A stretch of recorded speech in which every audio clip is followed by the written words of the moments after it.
Imagine un champ de bataille à l'aube. Le sol est humide, le silence est lourd. Puis un bruit, lointain, régulier, des bottes qui frappent la terre, des milliers d'hommes alignés. Au centre, un officier observe, petit, silencieux, immobile.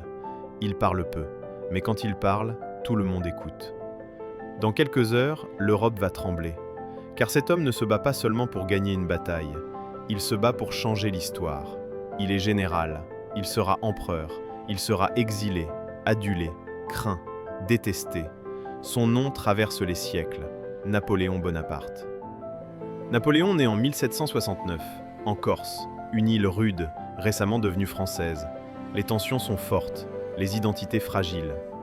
Il naît dans une famille modeste de petite noblesse. Rien ne le destine au sommet. Il parle français avec un accent. On se moque de lui. À l'école militaire, il est solitaire, taciturne, renfermé. Mais il lit, beaucoup, des livres d'histoire, des récits de conquête, des vies de grands hommes. Très tôt, une idée s'installe. La gloire ne se reçoit pas, elle se prend. Quand la Révolution éclate, Napoléon est jeune officier. La France est en chaos, le roi est menacé. Les armées étrangères approchent. Pour beaucoup, c'est la peur. Pour lui, c'est une opportunité. En 1793, la France est assiégée. À Toulon, le port est occupé par l'ennemi.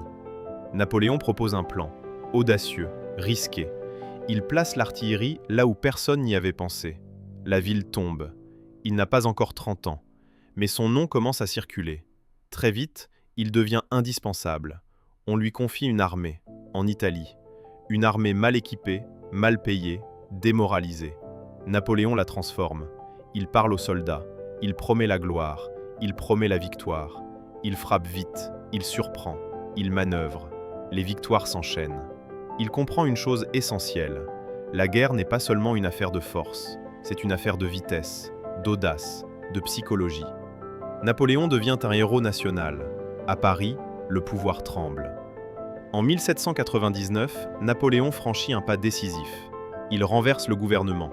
Le coup d'État est rapide, presque sans résistance. Il devient premier consul. Officiellement, la République existe encore, mais en réalité, tout passe par lui. Il gouverne, il décide, il tranche, il réorganise la France, les finances, l'administration, la justice. Il pacifie le pays, il signe le Concordat, il rassure les bourgeois. Le Code civil voit le jour, une œuvre durable. En 1804, Napoléon va plus loin. Il se couronne empereur, devant le pape, mais sans s'incliner. Le geste est calculé, le message est clair. Son pouvoir ne vient ni de Dieu, ni d'un roi. Il vient de lui-même. L'Europe observe, inquiète. Napoléon gagne, encore et encore. Austerlitz, Iéna, Wagram. Les armées ennemies reculent, les rois tombent, les trônes vacillent, les frontières changent. Pendant quelques années, Napoléon est le maître de l'Europe. Mais l'Empire est fragile, trop vaste, trop exigeant. En Espagne, la guerre s'enlise. La guérilla use les soldats.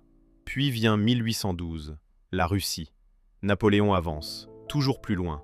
Moscou est prise, mais brûlée. Puis l'hiver arrive, le froid, la faim, les maladies. L'armée se disloque. Des milliers d'hommes meurent sur les routes gelées. C'est le début de la fin. L'Europe se soulève. En 1814, Napoléon abdique. Il est exilé, sur une petite île, l'île d'Elbe. Mais Napoléon refuse de disparaître. Il revient, une dernière fois, 100 jours. Puis Waterloo, la défaite finale. Cette fois, il n'y aura pas de retour. Napoléon est envoyé loin, très loin, Sainte-Hélène, une île perdue au milieu de l'Atlantique. Là, il n'a plus d'armée, plus de pouvoir, mais il a encore sa mémoire. Il parle, il raconte, il se justifie, il façonne sa légende. Il meurt en 1821, mais Napoléon ne disparaît pas. Il devient un mythe, génie militaire pour certains, tyran pour d'autres. Il a porté la révolution au bout de l'Europe. Il a aussi semé la guerre. Napoléon nous laisse une question.